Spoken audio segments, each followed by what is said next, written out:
Hello everyone, and welcome to today's video. I'm really glad you're here because we're about to go on a fascinating journey through history. A history that's not just about rockets, astronauts, and science, but about power, strategy, and even war. Yes, we're talking about the militarization of space, how nations have turned the stars above into a new kind of battlefield.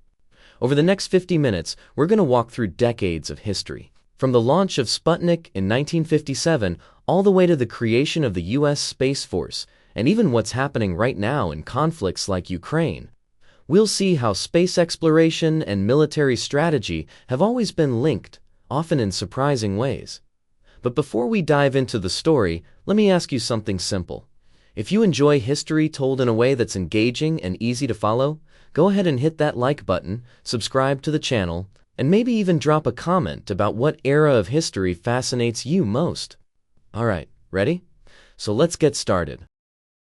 Let's roll back the clock to the 1950s, a decade of jukeboxes, Elvis Presley, the rise of television, and of course, the Cold War.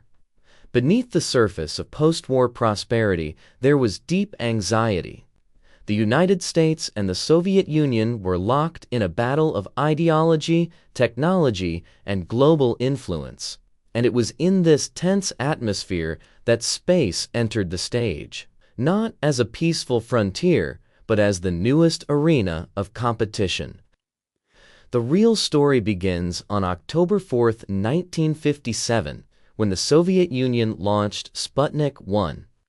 Now, if you saw a picture of Sputnik today, you might laugh at how small and simple it looks.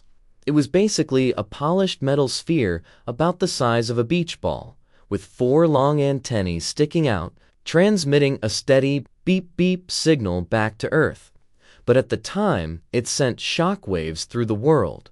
The Soviets had not only beaten the United States into orbit, they had demonstrated rocket power strong enough to potentially deliver nuclear weapons across continents.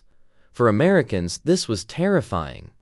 Up until then, many believed the U.S. was far ahead of the Soviets in science and technology. Sputnik shattered that illusion overnight. Schools began drilling children on what to do in case of a nuclear attack. Newspapers screamed headlines about a missile gap. And in Washington, military leaders saw space not as a playground for scientists, but as the ultimate high ground of future warfare. Just a few months later, on November 3, 1957, the Soviets launched Sputnik 2, carrying a dog named Laika. This time, it wasn't just about rockets, it was about proving life could survive in space. The U.S. was embarrassed and scrambling to catch up. President Dwight D. Eisenhower authorized a massive new effort in science and technology. By July 1958, Congress had created NASA, the National Aeronautics and Space Administration, to focus on civilian space exploration. But at the very same time, the Pentagon was setting up the Advanced Research Projects Agency, or ARPA, which would later become DARPA, to ensure America's military wouldn't fall behind in the new space race. So right from the beginning, space had a dual identity: the peaceful image of astronauts and rockets, and the hidden reality of satellites, missiles, and surveillance. By the end of the 1950s, the U.S. had launched its first reconnaissance satellites under the Corona program. These satellites weren't glamorous like the Mercury astronauts. In fact, the whole program was classified. But Corona gave the U.S. something it had never had before: eyes in the sky over the Soviet Union. Instead of relying on risky spy planes like the U-2, which could be shot down, satellites could quietly photograph missile bases, troop movements, and airfields from orbit. It's almost funny to think about how crude these early spy satellites were. They used actual rolls of film, the kind you use in a camera, and once the film was exposed, the satellite would eject a capsule that fell back to Earth. A U.S. Air Force plane would then literally try to catch the capsule mid-air with a hook. Primitive? Yes. Effective? Also yes. By 1960, These satellites were returning critical intelligence that reshaped U.S. strategy during the Cold War. Meanwhile, the Soviets were also militarizing space. They were developing their own reconnaissance satellites as well as testing anti-satellite weapons, missiles designed to blow up objects in orbit. The logic was simple. If satellites gave your enemy an advantage, then destroying them could level the playing field. And yet, despite all this secret militarization, the public image of space in the late 1950s was dominated by optimism and exploration. In 1961, John F. Kennedy would famously declare America's goal of landing on the moon before the decade was out. To ordinary citizens, space was about astronauts, rockets, and the dream of touching the stars. But to generals and presidents, it was also about satellites guiding missiles, detecting nuclear tests, and securing global dominance. This is the paradox that defines the history of space, the public dream versus the private reality. While children watched cartoons about space adventures, military planners were already thinking about how to fight a war in orbit. As the 1950s closed, one thing was clear. Space was no longer science fiction. It was the new high ground, and whichever nation controlled it would hold the upper hand in the Cold War. When Sputnik went up in 1957, Americans didn't just see a shiny ball in the sky, they saw a threat. It's hard to overstate the fear and urgency it sparked.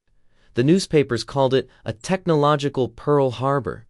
For the first time, the United States felt vulnerable to a rival superpower in a domain it barely understood.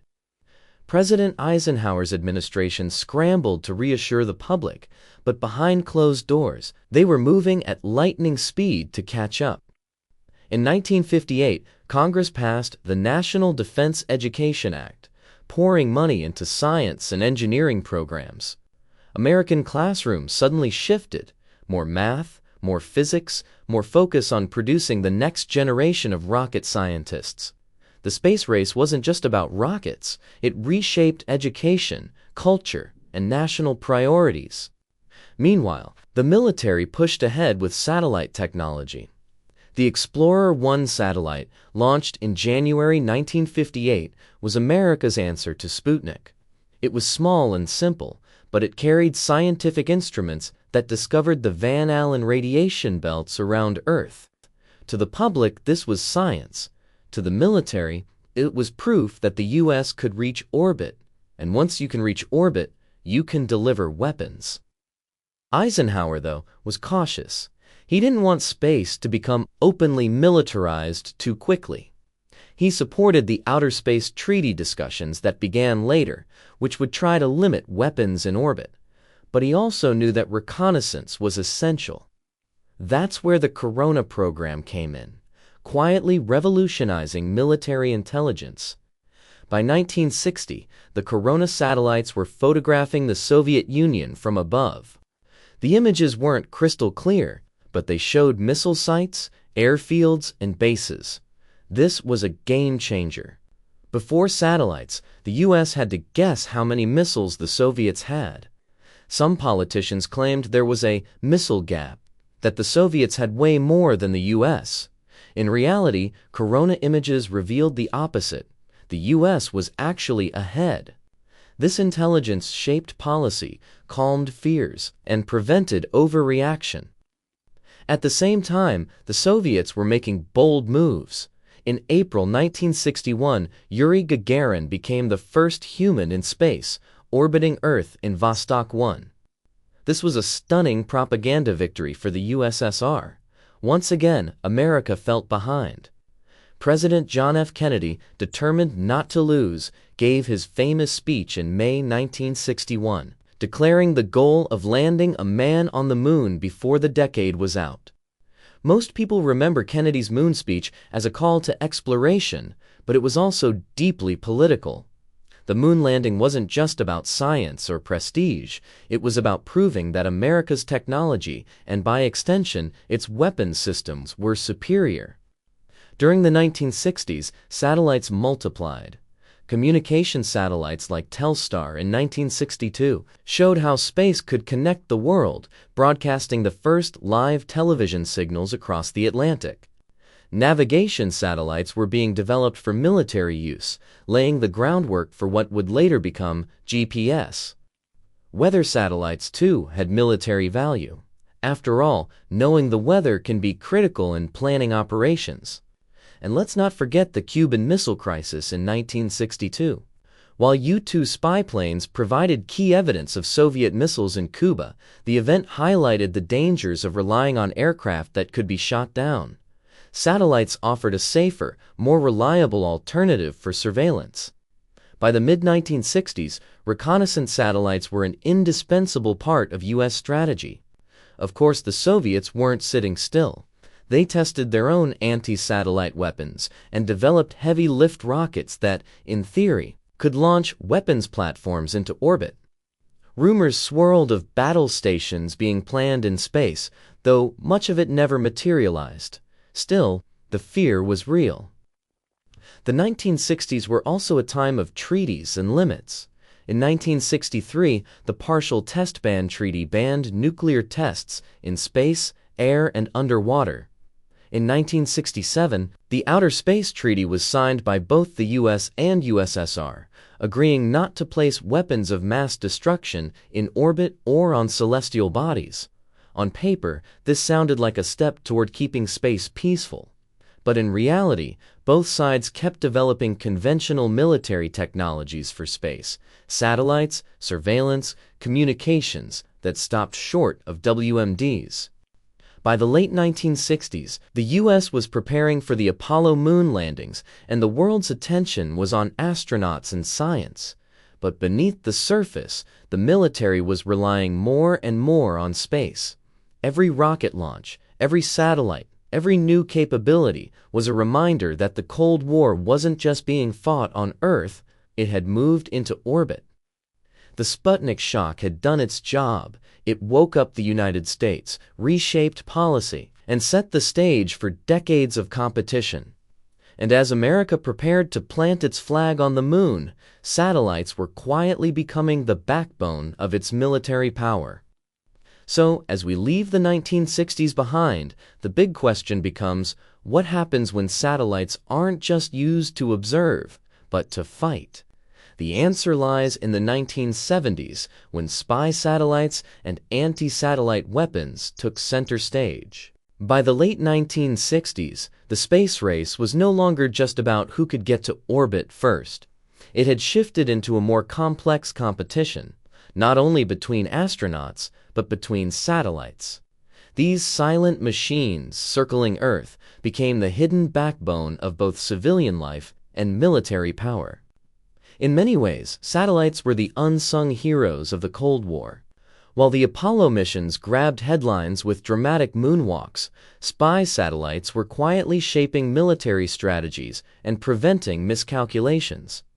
The U.S. Corona program, which began in 1960, continued throughout the decade, improving image quality year by year. At first, the photos were blurry. You could barely distinguish buildings. But by the late 60s, Corona could identify aircraft on runways and even distinguish different types of missiles. That level of detail gave the U.S. a huge advantage. Meanwhile, the Soviets were racing to match this capability. They developed their own reconnaissance satellites, though they often relied on shorter missions because their technology couldn't keep satellites in orbit as long as the American ones. Still, the concept was the same. Whoever controlled the skies, or rather, space above the skies, had the upper hand. But reconnaissance wasn't the only use for satellites. The military quickly realized that satellites could support operations in countless ways. Take communications, for example. Before satellites, long-distance communication depended on undersea cables or radio waves that could be jammed. By the 1970s, satellite communication satellites allowed instant, secure links between Washington and military units across the globe. This was revolutionary for command and control. Then there were navigation satellites. In the late 1960s and early 1970s, the U.S. began experimenting with the transit system, a predecessor to GPS. At first, it was used primarily by the Navy for submarine navigation. Imagine being deep underwater in the middle of the ocean with no landmarks and no stars to guide you. Transit satellites solved that problem, giving submarines a reliable fix on their location. This was vital during the Cold War when submarines carried nuclear missiles. Weather satellites entered the mix. At first glance, they might seem purely civilian, but knowing cloud cover, storm movements, and seasonal patterns has always been valuable for military planning. A bombing mission, for example, is far more effective if you know whether the target will be obscured by weather. So by the 1970s, space wasn't just about astronauts. It was about a vast, invisible infrastructure orbiting Earth. And like any military technology, once you rely on it, you start thinking about how to protect it or how to take it away from your enemy. That's where anti-satellite weapons, or ASATs, came into play. Both the US and USSR experimented with ways to destroy enemy satellites. The Soviets tested systems where one satellite would actually ram into another. They also explored ground-based missiles that could shoot into orbit. The US tried similar experiments, sometimes launching interceptors from fighter jets. Most of these systems were crude, expensive, and risky. Blowing up a satellite created clouds of debris that could damage your own spacecraft. But the point wasn't efficiency, it was deterrence. Each side wanted the other to know, if you take away my eyes in the sky, I can take away yours too. One of the most interesting programs of this era was the US KH-9 Hexagon, sometimes called the Big Bird satellite, launched in the early 1970s. It was enormous, about the size of a school bus, and carried multiple film capsules. These satellites provided incredibly detailed images of the Soviet Union and even parts of China. Some of the declassified photos showed tanks, missile silos, and airfields with a clarity that looks almost modern. By this time, reconnaissance satellites were so central to military strategy that they played a role in arms control. When the US and USSR negotiated nuclear treaties, verification depended on satellites. The phrase "national technical means" became a polite code for "our spy satellites will check if you're cheating." In other words, satellites weren't just tools of war, they were tools of peace too, because they reduced the chance of surprise and miscalculation. And yet, the militarization of space wasn't limited to satellites. The 1970s also saw ambitious, if sometimes strange, ideas about space-based weapons. Some proposals suggested putting missile launchers in orbit, or lasers that could blind enemy satellites. Most of these never left the drawing board, but they reveal how far military planners were willing to imagine. It's worth noting, too, that while all of this was happening, the public face of space remained the moon missions. The last Apollo mission flew in 1972. And for many Americans, that was the end of the space race. But in reality, the race had just shifted. Instead of astronauts, it was satellites. Instead of flags on the moon, it was photographs of missile silos. By the late 1970s, both superpowers were heavily dependent on space infrastructure. Communication, navigation, intelligence, all of it relied on machines orbiting above. And that dependency created vulnerability. If satellites could be attacked, what would happen to modern warfare? As the Cold War heated up again in the 1980s, that question would take center stage. And it was Ronald Reagan who would push the idea of space as the ultimate battleground with his controversial plan nicknamed Star Wars. When most people think of the 1960s in space, they think of Neil Armstrong stepping onto the moon in July 1969 and saying those famous words, "That's one small step for man, one giant leap for mankind." It was the crowning achievement of the space race, and it captivated the entire world. But behind that moment of triumph was another, quieter reality. While astronauts were planting flags on the moon, the military was embedding itself deeper and deeper into orbit. NASA and the Apollo program gave space a shiny, peaceful image. It was exploration, discovery, and even unity. Remember, Armstrong didn't say a leap for America, he said a leap for mankind. Yet even as the US and Soviet Union showed off their scientific achievements, both were simultaneously developing technologies with clear military purposes. Take the rockets, for example. The Saturn V rocket that launched Apollo astronauts to the moon was based on the same engineering principles as intercontinental ballistic missiles, ICBMs. In fact, many of the engineers who designed space rockets had originally worked on missile programs. Wernher von Braun, the architect of the Saturn V, had built rockets for Germany during World War II before joining the US program. In other words, the line between peaceful space exploration and military missile development was razor thin. Then there were the satellites. During the very years Apollo was flying, the US was expanding its arsenal of reconnaissance and communication satellites.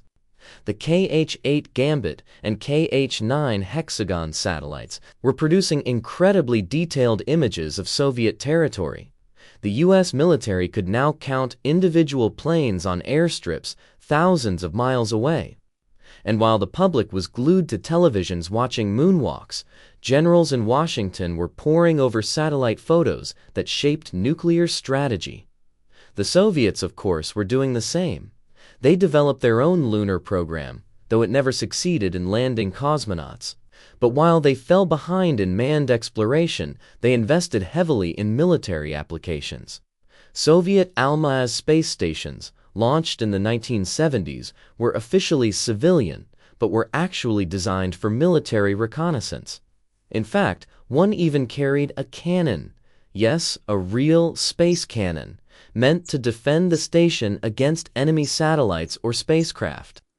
Even the joint US-Soviet Apollo-Soyuz test project in 1975, hailed as a symbol of détente and cooperation, took place in a context where both sides were quietly advancing military space programs. The handshake in orbit was a powerful image, but neither side was about to stop building spy satellites or testing anti-satellite systems. Missiles and defense also remained tightly connected to space. During the late 1960s and early 1970s, the US developed early warning satellites that could detect the heat signatures of Soviet missile launches. These satellites, part of the Defense Support Program, became essential to nuclear strategy. They provided the US with precious minutes of warning in case of an attack, which could mean the difference between retaliation and annihilation. The Soviets, too, tested missile defense systems tied to space. They built radar and interceptor networks around Moscow and explored the idea of space-based missile interceptors. None of it was foolproof, but the mere attempt shows how seriously both sides viewed space as part of nuclear defense. All of this happened while the public narrative focused on astronauts, exploration, and the dream of a spacefaring future. Schools taught kids about Apollo, not spy satellites. Newspapers printed photos of astronauts, not classified images of Soviet bases. And yet the militarization of space was accelerating in parallel, hidden just out of sight. By the time the last Apollo mission flew in 1972, it was clear that human space exploration was slowing down. Budgets were cut and public enthusiasm waned. But for the military, space was only becoming more central. Satellites had proven their worth beyond question. They weren't glamorous, but they were powerful. And as the 1970s went on, the focus shifted even further. The Soviets tested new anti-satellite weapons, including satellites designed to ram or explode near enemy spacecraft. The US began considering similar systems, even launching experimental interceptors from fighter jets. Each side was preparing for the possibility that the next war might include battles fought above the atmosphere. It's a strange contrast, isn't it? On one hand, the 1960s and early 1970s gave us the most inspiring image of space exploration humanity had ever seen: footprints on the moon. On the other hand, the same period saw the entrenchment of space as a military domain, with satellites becoming integral to surveillance, communication, and nuclear strategy. By the end of the 1970s, space exploration for the public had slowed, but space militarization had only accelerated. The Apollo dream was fading, replaced by a quieter but just as consequential reality: satellites, missiles, and the shadow of war in orbit. And as the Cold War heated up again in the 1980s, this tension came roaring into the spotlight again. Because in that decade, a U.S. president would propose a plan so bold, so futuristic, that critics mocked it as science fiction. He called it the Strategic Defense Initiative, but everyone else called it Star Wars. By the 1980s, the Cold War was in full swing again.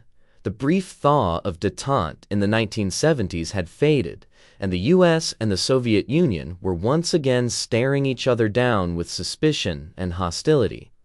It was in this tense climate that a bold, controversial, and almost science fiction-like idea took center stage: President Ronald Reagan's Strategic Defense Initiative, better known by its nickname, Star Wars.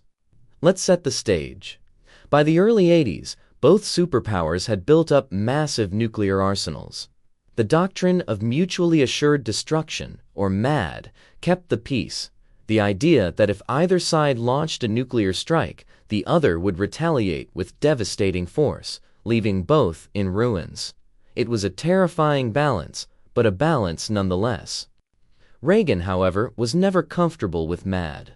In March 1983, he gave a nationally televised speech announcing a plan to develop a defensive shield that could intercept and destroy incoming Soviet missiles.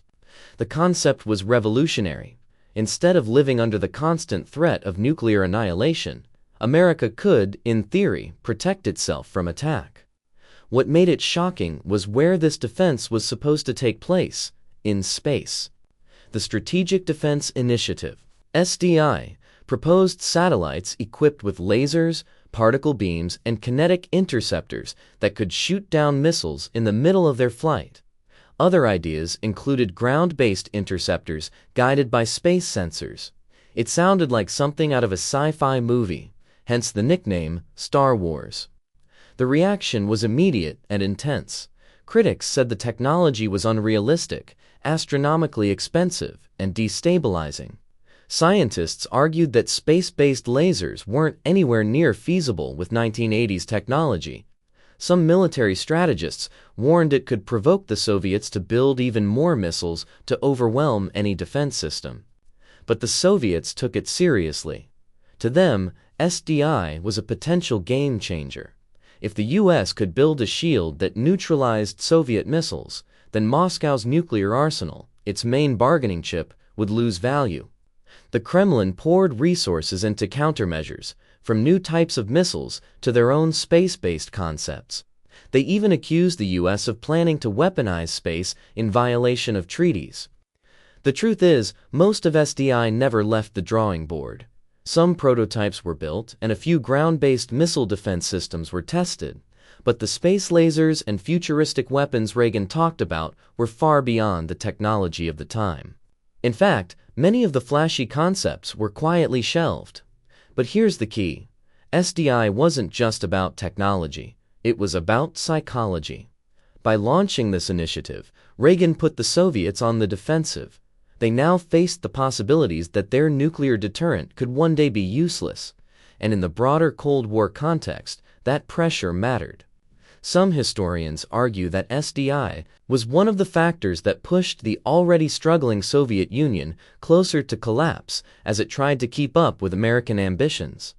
Meanwhile, space was becoming even more integrated into everyday military operations. Satellites were now essential for communication, navigation, reconnaissance, and early warning. In the 1980s, GPS technology was being developed for military use, long before it became part of our daily lives in smartphones. Surveillance satellites were watching not just missile silos, but also troop movements and even arms shipments. The decade also saw a few dramatic demonstrations of anti-satellite, or ASAT, weapons. In 1985, for example, the U.S. successfully destroyed one of its own satellites using a missile launched from an F-15 fighter jet. The test proved that the U.S. could target objects in orbit if it wanted to. The Soviets, for their part, continued testing co-orbital satellites designed to disable or destroy enemy spacecraft. Of course, these tests raised alarm about space debris, fragments that could linger in orbit for decades and endanger other satellites. But at the time, the message was clear. Space could be weaponized, and if war broke out, satellites would be among the first targets. Publicly, though, space still had a split personality. On one hand, there were inspiring images of the Space Shuttle program, which began in 1981 with the launch of Columbia. The shuttle was sold as a versatile vehicle that could carry astronauts, satellites, and even military payloads. In fact, some shuttle missions were directly tied to the Department of Defense, though the details were classified. On the other hand, the shadow of SDI loomed, reminding everyone that the ultimate purpose of much of this technology was tied to nuclear war. By the end of the 1980s, the Cold War was beginning to wind down. Mikhail Gorbachev's reforms in the Soviet Union and arms control treaties like the Intermediate Range Nuclear Forces Treaty in 1987 reduced tensions. Reagan and Gorbachev even discussed banning weapons in space at their Reykjavik summit in 1986, though no agreement was reached. Still, the 1980s left a legacy. Space had moved from being a quiet support role in the military to being openly discussed as a battlefield. Whether or not SDI was technically possible, the idea had been planted. The high ground of space was no longer just a metaphor. It was a central part of military planning. As the Cold War came to an end in the early 1990s, many wondered whether the militarization of space would slow down. Would satellites finally just serve peaceful purposes? Or would the lessons of the Gulf War prove that space was more critical to the battlefield than ever before? That's the question we'll answer in the next chapter. The 1990s began with one of the most dramatic shifts in world history, the collapse of the Soviet Union. After decades of tense rivalry, the Cold War ended with the U.S. as the world's sole superpower. Some people thought this would mean a peace dividend, less military spending, fewer global tensions, and maybe even a slowdown in the militarization of space. For a brief moment, it looked like that might happen. But then came the Gulf War of 1991, and with it, a revelation. Space had quietly become a central player in modern warfare. The conflict began when Saddam Hussein's Iraq invaded Kuwait in August 1990. The U.S. responded by building a massive international coalition to push Iraq out. On the surface, this was a traditional ground and air war. But behind the scenes, something revolutionary was happening. American forces were relying on satellites like never before. For the first time, GPS satellites guided U.S. troops and vehicles across the desert. Pilots used satellite navigation to strike targets with unprecedented accuracy. Communications satellites kept commanders connected across continents. Reconnaissance satellites tracked Iraqi troop movements and Scud missile launches. Weather satellites provided vital information on desert storms that could ground planes or blind sensors. It was such a transformation that analysts later called the Gulf War the first space war, not because battles were fought in orbit, but because satellites had become so integrated into the fight on the ground. Without space assets, the U.S. campaign would have looked very different. The Gulf War also sent a loud message to the rest of the world. Whoever controls space controls the battlefield. China, Russia, and other nations took note. Space was no longer just about prestige or intelligence. It was about real, practical power in war. After the Soviet collapse, Russia inherited the USSR's space program, but its economy was in chaos. Many Russian satellites fell into disrepair. The U.S., by contrast, doubled down on space technology. The 1990s saw the completion of the Global Positioning System (GPS) constellation, which became fully operational in 1995. Initially designed for the military, GPS soon spread to civilian life, guiding everything from airplanes to cars, and eventually smartphones. But make no mistake, its origins were military, and its precision revolutionized warfare. At the same time, the U.S. continued to improve reconnaissance satellites, giving commanders real-time intelligence that was once unimaginable. The combination of satellite imagery, electronic surveillance, and communication created what some called a revolution in military affairs. The battlefield had become transparent in ways that earlier generations could never have dreamed of. The 1990s also saw a surge of international cooperation in space, but even that had military undertones.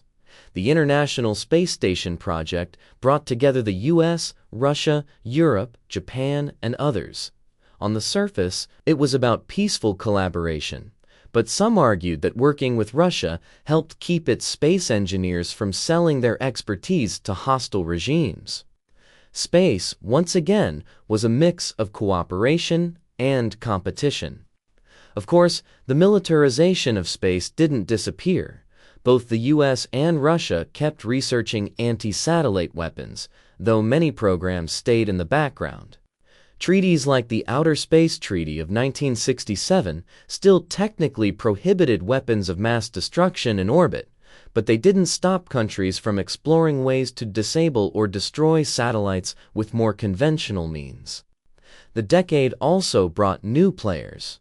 China began building its own serious space program, launching more satellites and laying the groundwork for future manned missions. India, too, expanded its capabilities.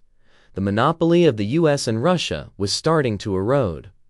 By the late 1990s, it was clear that space had become essential for both civilian life and the military. Banking, communication, weather forecasting, navigation, all depended on satellites. And that dependence created vulnerability. Generals started warning about the possibility of a space Pearl Harbor, a surprise attack on satellites that could cripple a nation's ability to fight or even to function. The Gulf War had proven the value of space, but it also raised a troubling question. What would happen if those satellites were attacked? Could a future war begin not with tanks or planes, but with missiles aimed at orbit? As the world entered the 2000s, that question would move from theory to reality, because in the next decade, China would dramatically show that anti-satellite weapons were no longer just experiments, they were real. The dawn of the 21st century brought dramatic change to the world order. The United States entered the 2000s as the sole superpower, fresh off its display of overwhelming dominance in the Gulf War. Russia was still struggling to recover from the collapse of the Soviet Union, and many assumed America's lead in space was unshakable. But in the shadows, a new player was rising: China. China had long admired the space achievements of the US and the Soviet Union. For decades, it lagged far behind, launching only a handful of satellites. But by the early 2000s, China was determined to prove itself as a global power, and space was the perfect arena. In 2003, China shocked the world by launching its first astronaut, Yang Liwei, aboard Shenzhou 5. This made China only the third nation in history, after the Soviet Union, Russia, and the United States, to independently send a human into orbit. It was more than a technological milestone, it was a declaration. China was announcing that it belonged at the top tier of spacefaring nations. But China's ambitions weren't limited to peaceful exploration. Behind the civilian program, the Chinese military was steadily developing capabilities that had clear strategic value. The most dramatic example came in 2007 when China tested an anti-satellite ASAT weapon by destroying one of its own weather satellite in orbit. The test stunned the world. A missile launched from the ground traveled hundreds of miles into space and shattered the satellite into thousands of pieces of debris. Overnight, China demonstrated that it could target and destroy satellites, the very assets that modern militaries depend on for communication, navigation, and intelligence. The test wasn't just about showing off technology, it was a message. In any future conflict, China could hold America's satellites at risk. And since the U.S. military relied more heavily on space assets than anyone else, that vulnerability was glaring. The 2007 ASAT test also created a serious practical problem. The debris cloud from the destroyed satellite lingered in orbit, threatening other spacecraft for years to come. Even today, pieces of that satellite are still up there. It was a wake-up call about how dangerous anti-satellite warfare could be, not just for enemies, but for everyone using space. Meanwhile, the U.S. wasn't standing still. After the shock of 9/11 and the wars in Afghanistan and Iraq, American forces leaned harder than ever on satellites. GPS-guided smart bombs, communication satellites linked troops in remote mountains, and surveillance satellites hunted terrorist leaders. Space was no longer just about global competition, it was an everyday tool of counterterrorism and modern warfare. In 2008, perhaps as a not-so-subtle response to China, the U.S. conducted its own ASAT demonstration. A Navy ship launched a missile that destroyed a malfunctioning American spy satellite. Officially, Washington insisted the operation was about safety. The satellite was falling out of orbit and carried toxic fuel. But few missed the real message. The U.S. also had the ability to take down satellites if it chose to. By the 2010s, the picture was clear. The world was entering a new space race, not just about exploration, but about dominance. China ramped up its program, launching its own space station modules, robotic lunar missions, and dozens of satellites every year. Russia, though weakened, continued to develop its own anti-satellite systems, and the U.S. invested heavily in protecting and expanding its space infrastructure. One of the most important changes in this period was the rise of private companies. Firms like SpaceX and Blue Origin started reshaping the space landscape. SpaceX's reusable rockets slashed launch costs, allowing satellites to be deployed faster and cheaper than ever. On the surface, this looked like a civilian revolution, but it also had military implications. Lower costs meant more satellites, more redundancy, and more flexibility for defense planners. At the same time, cyber attacks became a new form of space warfare. Instead of blowing up satellites, hackers could try to jam signals or take control electronically. This was quieter than missiles, but no less dangerous. Both the U.S. and China invested in these capabilities, creating yet another dimension of the militarization of space. By the end of the 2010s, the world had changed dramatically from the post-Cold War optimism of the 1990s. Space was no longer a quiet backdrop. It was an active, contested domain where the U.S., China, Russia, and others were maneuvering for advantage. The Gulf War of 1991 had been called the first space war, but the next great shift was coming. In 2019, the United States made a historic move. It created the Space Force, the first new military branch in over 70 years. This bold step officially declared space a warfighting domain, on par with land, sea, and air. For decades, space had been critical to the U.S. military, but it was always managed behind the scenes. The Air Force oversaw most space operations, running satellite launches, GPS, missile warning systems, and more. Other branches had their own space assets, but there was no single dedicated command structure.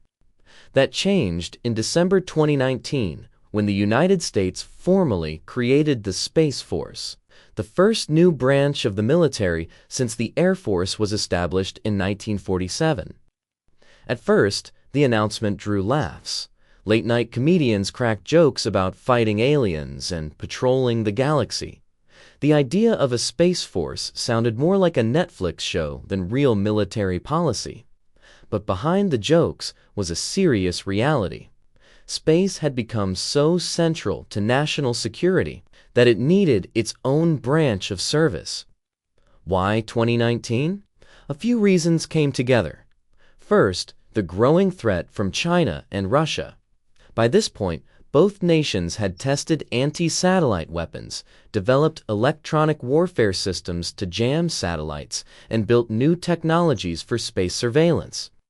The U.S. military recognized that if a conflict broke out, satellites would be among the first targets. Protecting those assets and making sure the U.S. could keep fighting even if some were lost became a top priority. Second, the U.S. military had become utterly dependent on space. Think about it. GPS-guided bombs, drones, and troops. Communication satellites linked commanders to forces worldwide. Missile warning satellites scanned for launches every second of every day. If satellites went down, the U.S. would lose its technological edge. Creating a separate branch signaled that space was no longer just a support system, it was a battlefield in its own right. One of the Space Force's most important tasks was resilience. That meant building systems that could survive attacks. Instead of relying on a few large satellites which made tempting targets, the U.S. began exploring constellations of many smaller satellites. The logic was simple. It's harder to take out hundreds of small satellites than a handful of big ones. Another focus was speed. The old model of developing satellites often took a decade or more. By then, the technology was outdated. The Space Force aimed to shorten that timeline, partnering with private companies like SpaceX, which could launch payloads quickly and cheaply. Of course, the creation of the Space Force also sparked political debate. Some critics said it was unnecessary, arguing the Air Force could handle space just fine. Others worried it might escalate tensions and push the world closer to a true arms race in orbit. Supporters countered that ignoring the growing threats in space would be irresponsible. Whether you loved it or hated it, the Space Force was here to stay. And it wasn't just about defending satellites. The branch also looked to the future. Could conflicts extend beyond Earth orbit, maybe to the moon or beyond? While that might sound far off, the reality is that nations and companies are already eyeing lunar bases, asteroid mining, and deep space infrastructure. Whoever controls space resources could gain enormous strategic and economic advantages. The Space Force was created with this long view in mind. By 2020, the Space Force had unveiled its first doctrine documents, emphasizing that space was a contested domain. Its motto, Semper Supra, always above, captured the idea that space is the ultimate high ground. The branch adopted its own uniforms, ranks, and insignia, slowly building an identity distinct from the Air Force. The creation of the Space Force marked a turning point. For the first time, the U.S. had officially declared that space was not just about exploration or support, but about war fighting. The move reflected both confidence and anxiety. Confidence in America's technological edge, and anxiety about rising competition from China and Russia. Of course, the Space Force didn't change the fact that satellites remained vulnerable. The U.S. still worried about a space Pearl Harbor, a surprise attack that could blind and cripple its forces.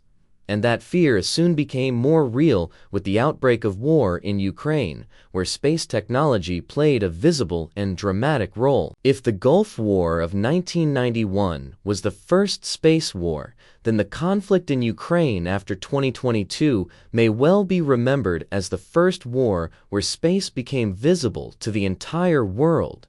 Not because battles were fought in orbit, but because satellites, both military and commercial, shaped the fight in real time. When Russia invaded Ukraine in February 2022, One of its first moves was to attack communication infrastructure, including attempts to disrupt Ukraine's access to satellites. Suddenly, space wasn't an invisible support system anymore. It was front-page news. Enter Starlink, the satellite internet network created by Elon Musk's company SpaceX. Within days of the invasion, Starlink terminals were rushed into Ukraine, providing internet access even when traditional ground networks were destroyed or jammed. Ukrainian forces used Starlink to coordinate troops, fly drones, and share information with the world. It was the first time a commercial satellite network played such a direct, crucial role in a major war. This marked a dramatic shift. For decades, space had been dominated by governments and militaries. Now, private companies were center stage. SpaceX wasn't the only player. Companies like Maxar provided high-resolution satellite images that exposed Russian troop movements and war crimes to the global public. The line between military and civilian space blurred almost completely. At the same time, the conflict highlighted vulnerabilities. Russia attempted to jam Starlink signals, and Western officials worried about possible cyber attacks on satellites. NATO even declared that attacks on space systems could trigger its collective defense clause, putting space on the same level as land, sea, air, and cyberspace. Meanwhile, China and Russia continued developing their own space capabilities.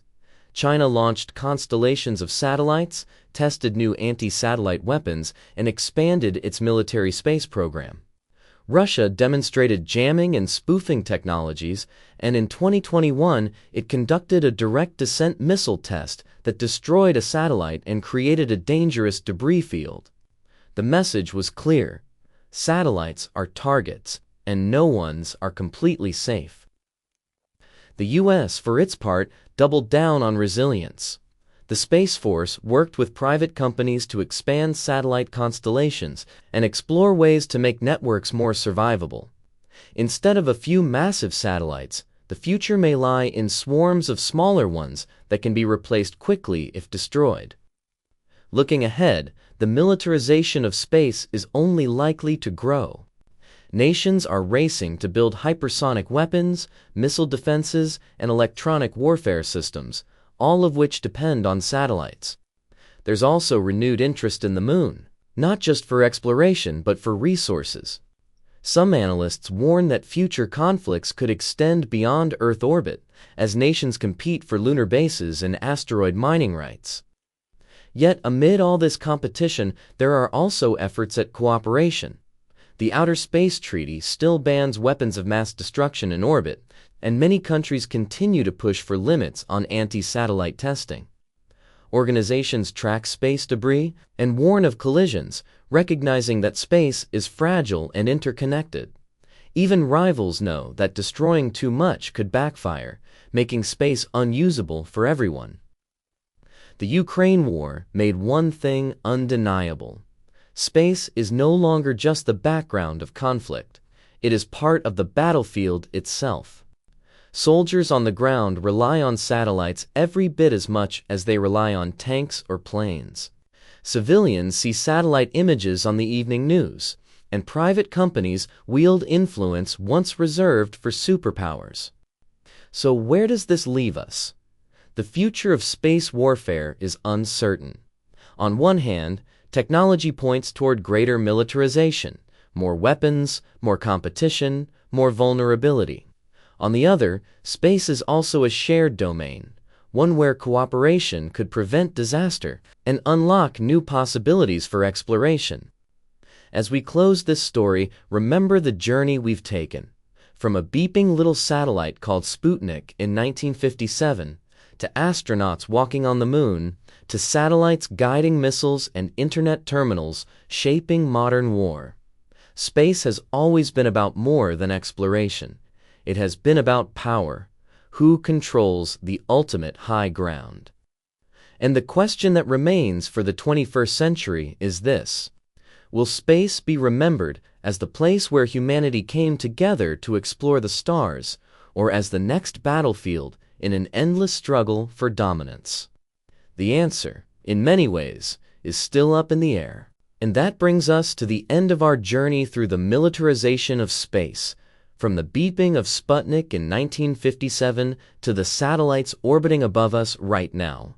What started as a race between two Cold War powers has grown into a global contest involving nations, private companies, and technologies we could only dream of a few decades ago.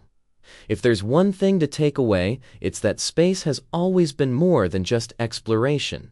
It's been about power, security, and the future of humanity.